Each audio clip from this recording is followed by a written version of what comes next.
নমস্কার, আশা করি আপনারা সবাই ভালো আছেন।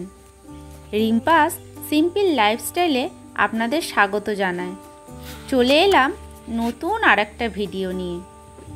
আজ হলো মহালয়া, দেবীপক্ষের সূচনা হলো। আজকের দিনটা বেশ সুন্দর, কিন্তু সকাল থেকে বৃষ্টি বৃষ্টি ওয়েদার, রোদটা ভালোভাবে ওঠেনি। রোদ উঠলে আরও বেশি ভালো লাগতো। আর আজকে আমার ছাদ বাগানে কত ফুল ফুটেছে, তাই ভাবলাম আপনাদের সঙ্গে একটু শেয়ার করি। আপনাদের কেমন লাগছে কমেন্টে জানাবেন কিন্তু।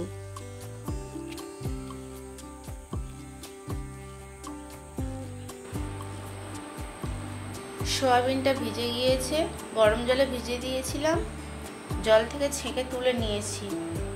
আর এবারে আরও যে জলটাও ভিজে ছিল, সয়াবিনের মধ্যে ছিল, সেটাকে চিপে ফেলে দিয়ে এই প্লেটের মধ্যে তুলে রেখে দিচ্ছি।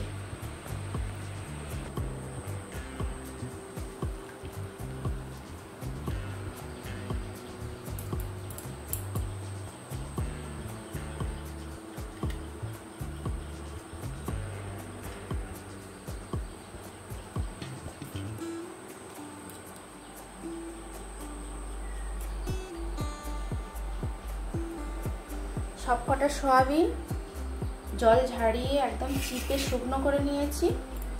এবার তরকারিটা বসাবো।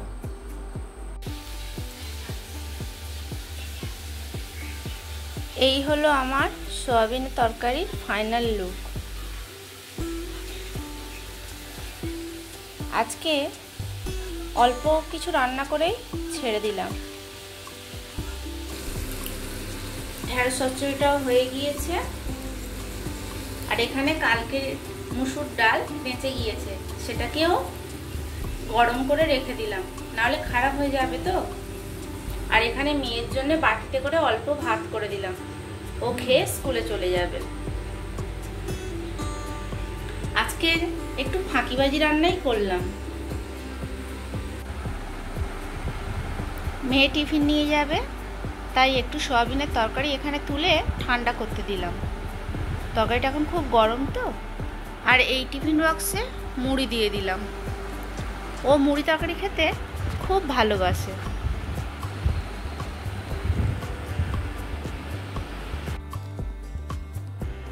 সেই দিন সেই যে পাখির দোকানে গিয়েছিলাম, আপনারা দেখলেন, ওই পাখির দোকান থেকে এই দুটো ককটেল পাখি নিয়ে এসেছিলাম। আর আমাদের বাড়িতে আগে থেকেই এই দুটো ছিল। জানি না কতটা ভালো আপনারা দেখতে পাচ্ছেন।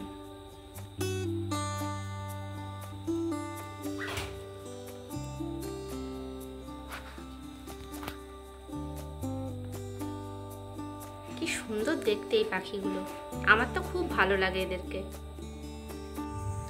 এখন চলে এলাম কেক বানাতে। আপনারা তো জানেন ময়দা দিয়ে কেক হয়, কিন্তু আজ বানাবো চাল গুঁড়ো দিয়ে কেক। এখন প্রেসার কুকারের মধ্যে নুন দিয়ে দিলাম। নুনটা দিলে প্রেসার কুকারের মধ্যে গরমের লেভেলটা ঠিকঠাক থাকে, না বেশি থাকে না কম থাকে। তাই প্রেসার কুকারের মধ্যে নুন দিয়ে দিলাম। আর হ্যাঁ, আমার কিন্তু বাড়িতে মাইক্রো ওভেন নেই, তাই প্রেসার কুকারে করেই কেকটা বানাবো। এবার প্রেসার কুকারের সিটিটাকে খুলে রাখছি। কেক বানানোর সময় এটা দিতে লাগে না।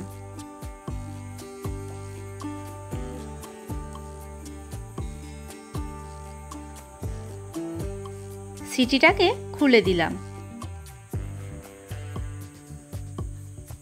এবার লো স্টিমে প্রেসার কুকারটাকে ফ্রি হিট করে নেব। আর এদিকে সব উপকরণগুলো গুছিয়ে নিলাম। হাফ কাপ চালের গুঁড়ো, 1 কাপ চিনি, বেকিং পাউডার আর ভ্যানিলা এসেন্স। আর একটা পাত্র নিয়ে নিলাম ব্যাটারটা বানাবার জন্য।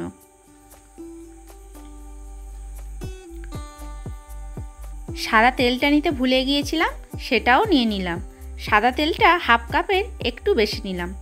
আমার কাপটা কিন্তু ছোট সাইজের কাপ ছিল, বেশি বড় নয়, চা খাওয়ার যে কাপগুলো হয়। আর একটা ডিম নিলাম।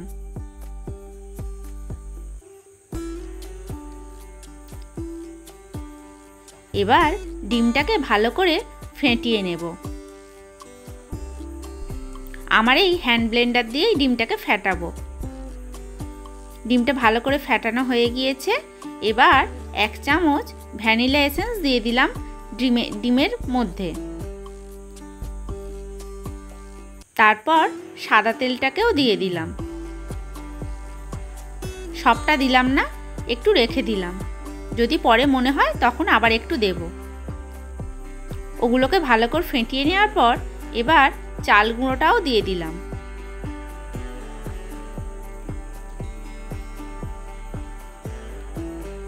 চাল গুঁড়োটা ভালো করে ফেটিয়ে নিয়ে এবার চিনির গুঁড়োটাকেও দিয়ে দিলাম। প্রায় 1 কাপ চিনি নিয়েছি। আপনারা যেমন মিষ্টি খাবেন সেরকম বুঝে নেবেন।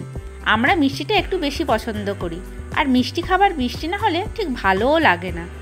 এবার 1 কাপ বেকিং পাউডার দিয়ে দিলাম।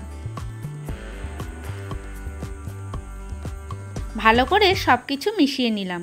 ব্যাটারটা দেখুন, না খুব মোটা হয়েছে আর না খুব পাতলা হয়েছে, মিডিয়াম। এবার আমি এই স্লেভারের বাটিটার মধ্যে সাদা তেল নিয়ে ভালো করে মাখিয়ে নেব, কারণ এটার মধ্যেই ওই ব্যাটারটা দিয়ে প্রেসার কুকারের মধ্যে ঢুকিয়ে দেব।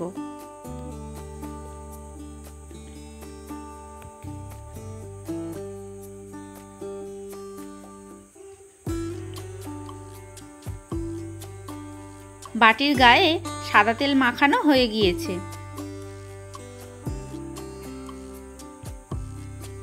এবার এটায় 1 চামচের মতন ময়দা দিলাম।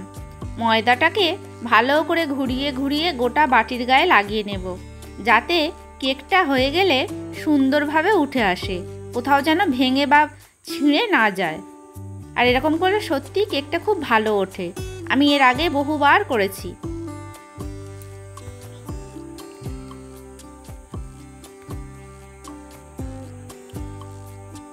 এবার বাটির মধ্যে ব্যাটারটাকে ঢেলে দিলাম।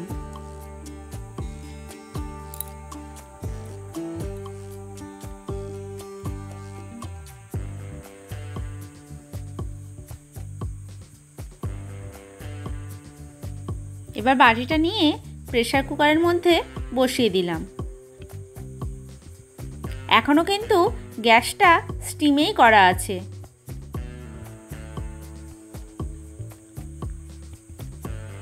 এবার প্রেসার কুকারের ঢাকনাটা দিয়ে দেব।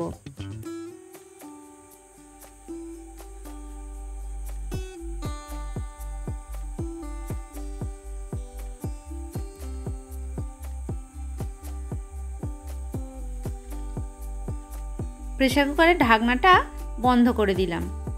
গ্যাসটা এখনো মিডিয়ামেই আছে। আমি কিন্তু বাড়াইনি, কারণ কেক করতে গেলে এরকম স্টিমেই রাখতে হয়। আর 25 মিনিট এরকমভাবেই থাকবে। 25 মিনিট সময় পার হয়ে গিয়েছে। এবার আমি গ্যাসটা বন্ধ করে দিলাম। এই অবস্থাতেই আরও 10 মিনিট আমি রেখে দেব প্রেসার কুকারটা। এখনই ঢাকনাটা খুলবো না, 10 মিনিট পরে গিয়ে খুলবো। 10 মিনিট হয়ে গিয়েছে, ঢাকনাটা খুলে দিলাম। এই প্রথম চালের গুঁড়ো দিয়ে কেক বানালাম। এত সুন্দর যে হবে আমি সত্যি, বিশ্বাস করুন, ভাবতে পারিনি। খুব খুশি হয়েছি দেখে। আরও কিছুক্ষণ থাকুক, একটু ঠান্ডা হলে তারপরে বের করব। দেখুন কত সুন্দর হয়েছে। বাটিটা প্রায় ঠান্ডা হয়ে এসেছে। একদম ঠান্ডা হয়ে গেলে তবেই কেকটাকে তুলব, না হলে যদি ভেঙে যায়। কেমন হয়েছে জানাবেন কিন্তু। আজ সন্ধেবেলা একটু চাউমিন বানিয়েছিলাম। অনেক দিন থেকেই খুব খেতে ইচ্ছা করছিল। তাহলে আজ আসি, আবার আসবো নতুন একটা ভিডিও নিয়ে। ততক্ষণ সবাই ভালো থাকবেন, সুস্থ থাকবেন। দেখা হবে নতুন একটা ব্লগে।